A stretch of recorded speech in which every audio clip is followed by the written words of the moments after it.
Today we've got a little experiment going on here. It's a dry brining experiment with some New York strips I just cut up. And I'm doing a dry brine for 12 hours on one, and the next one that we're going to do tomorrow is going to be 36 hours, and then we'll sous vide for 3 hours. We'll sear it off, and we'll see how it all comes out at the end. Well, let's get started.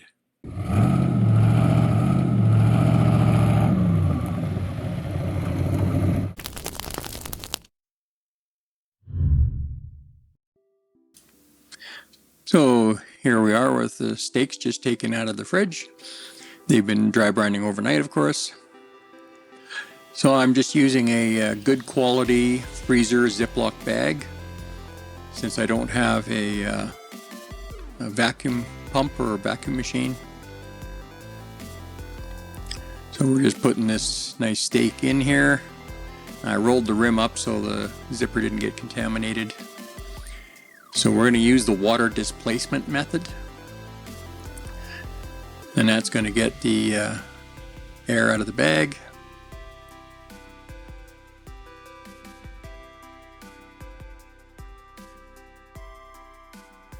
So we just place it in the water and we push it down, and that will push all the air out of the bag, and then we can just seal it up and we're ready to sous vide. So I'm going to be doing this at 129 degrees for 3 hours.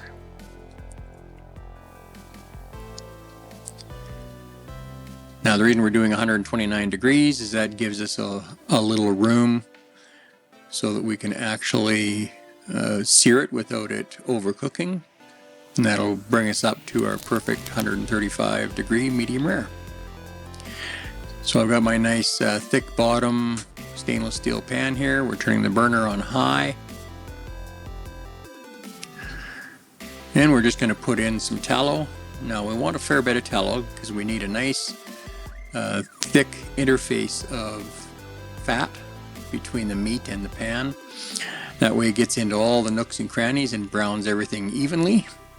Otherwise we just get kind of patchiness.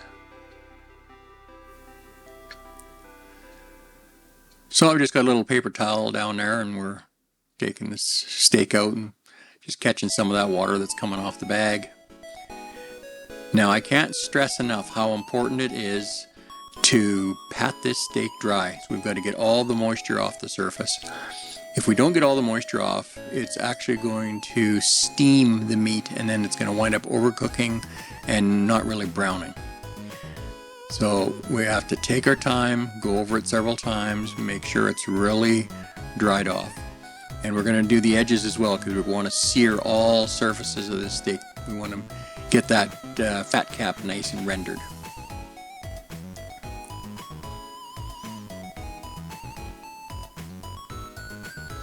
So this is something I'm very meticulous about.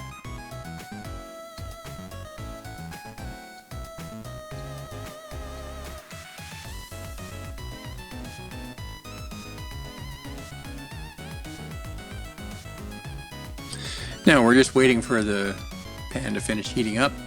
What we're looking for when we know it's hot enough is just a little wisp of smoke coming off that hot fat. And I've made the mistake many times of putting it in too soon and then not getting it brown properly and overcooking it, trying to go back and brown again and again. Oh, I just love the sound of that frying fat, don't you?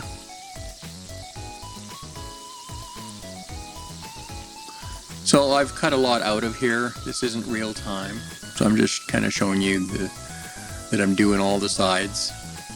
Now initially I was going to do it 1 minute per side. That's what I've done in the past. But as I was pulling a plate out in preparation, one fell on the floor and shattered. So by the time I got that cleared away enough that I could continue to work, then I had done it for 2 minutes on the one side. So I just went with it and did it 2 minutes aside. The edges I only did about a minute, minute and a quarter, because they brown a lot faster than the meat itself. So it turned out to be a happy accident. It browned a really, really nice deep brown, and the flavor was really nice. So I'll definitely be doing that from now on. especially on these thick steaks. Oh, look at that. Isn't that a beautiful thing? Just gorgeous. Now, if you don't want it quite that dark, you can just not sear it as long. So I'm just going to cut a little piece off the end here. And we'll cut it small and take a bite. Look at that, perfect medium rare, edge to edge. Gotta like that. Well, let's see what we got.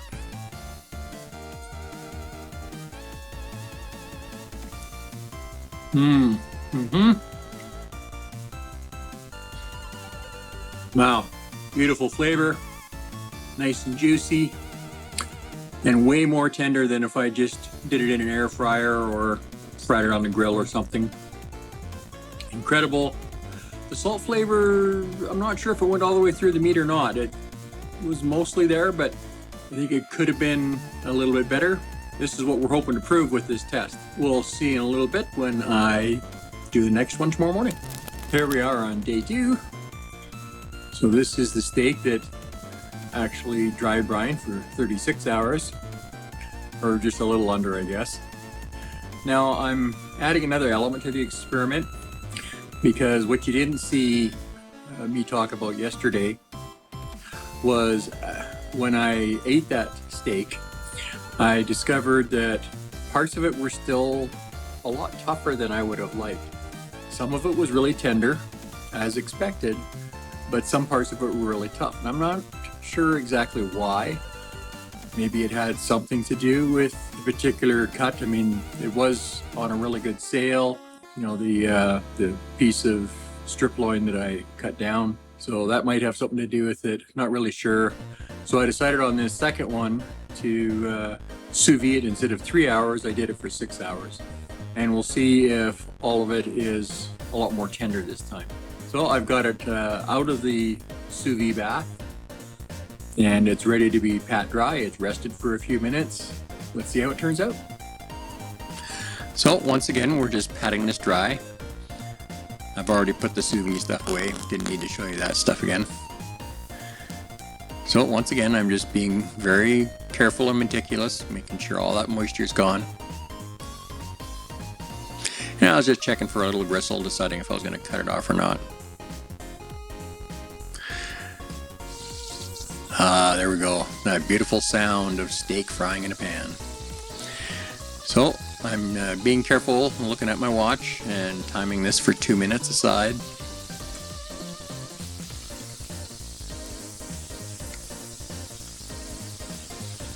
Look at that nice browning. That's just gorgeous. And make sure to get your edges. You can't miss those. That would be a rookie move.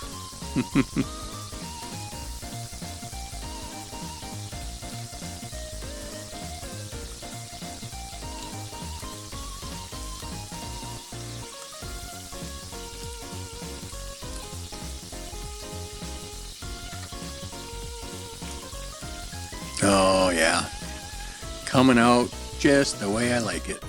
I absolutely love that nice dark browning effect. That Maillard reaction is where you get all that nice flavor from.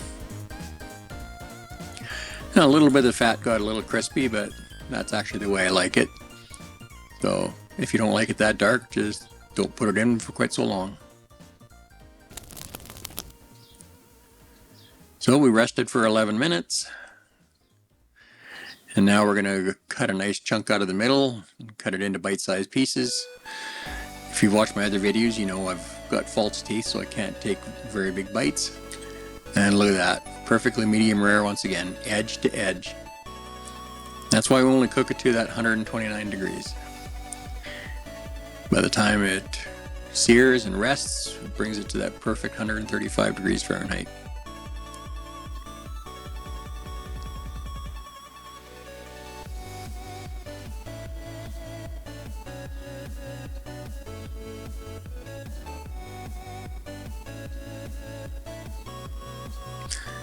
So, we'll see how we made out.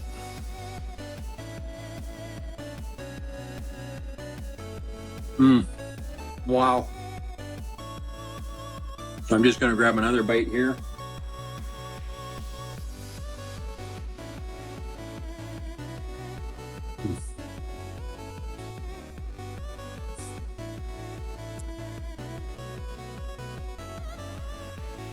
So that second bite was a little bit tougher, but nowhere near as bad as when I only sous vide for 3 hours. So I think if you're buying meat on sale, even if it's a nice cut, you might want to look at sous vide for a little longer. Now let's talk about the saltiness in the dry brine. It's definitely much better salt flavor all the way through the meat. I wasn't too sure yesterday when I was doing my initial taste test. As I was eating more of it, I had to actually add more salt. This 36-hour dry brine, I'm not going to have to add any more salt to this. The salt is much stronger and it's all the way through.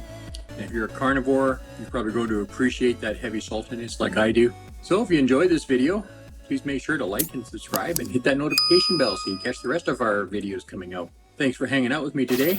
I really appreciate you being here. We'll see you in the next video. Bye for now.